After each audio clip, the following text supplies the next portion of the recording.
U.S. Army photo of Sergeant David T. Johnson. Agents France Press. Getty Images. U.S. Department of Defense. One person who obviously didn't know what he was signing up for is President Trump. Others include Trump voters who believe they were electing a decent human being to be commander-in-chief. What Trump reportedly said to the grief-stricken widow of Sergeant David T. Johnson, who gave his life for his country, is not some kind of minor miscue or media-fueled distraction.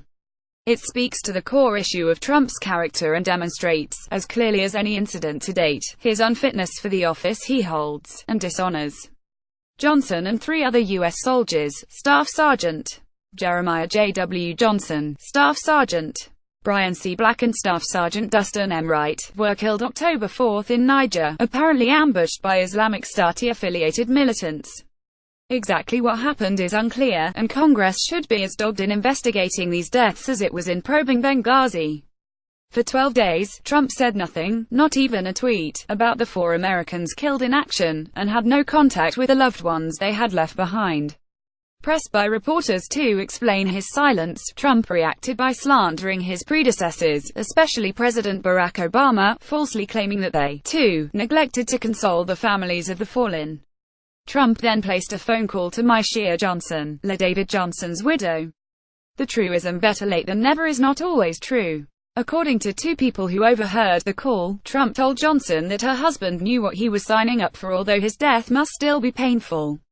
One witness who confirms these were Trump's words is the woman who raised Johnson as a son, Kawanda Jones Johnson. The other is Rep. Frederica S. Wilson DFLA, who was with the family when Trump called. Wilson was so dumbfounded and angry that she quickly called Trump out publicly for what he had said. Trump tweeted a denial and said he had proof, but of course produced none. The president has shown himself to be such a liar that it's impossible to take his word over almost anyone else's. Wilson was furious because instead of lessening Myshia Johnson's grief, Trump had deepened it.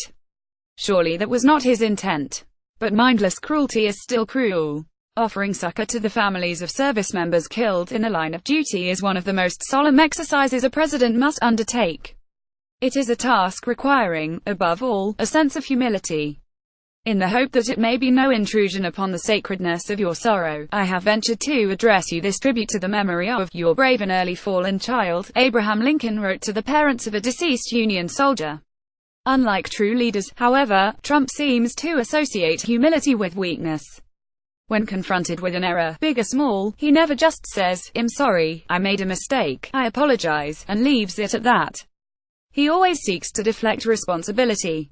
Somebody else is really at fault. Others who came before him have done worse. Bad people in the media are treating him unfairly. Trump is a weak, narcissistic man in a job that requires strength and empathy. I'm not sure that empathy is a concept he even understands. He acts as if he believes that feeling someone else's pain is strictly for losers, not winners. None of this is a surprise. We learned a lot about Trump during the campaign when he attacked the Khan family, who lost a son in Iraq, for having the temerity to criticize him politically. We have a president who believes that making the ultimate sacrifice for the nation is less important than supporting or opposing Trump. The Post reported Wednesday that earlier this year Trump phoned the father of Army Sergeant Dylan Baldridge, who was killed June 10 in Afghanistan. In the course of the conversation, Trump offered to send the father a personal check for $25,000, but did not follow through. The check was finally sent this week only after the Post asked about it. Sadly, that's typical Trump.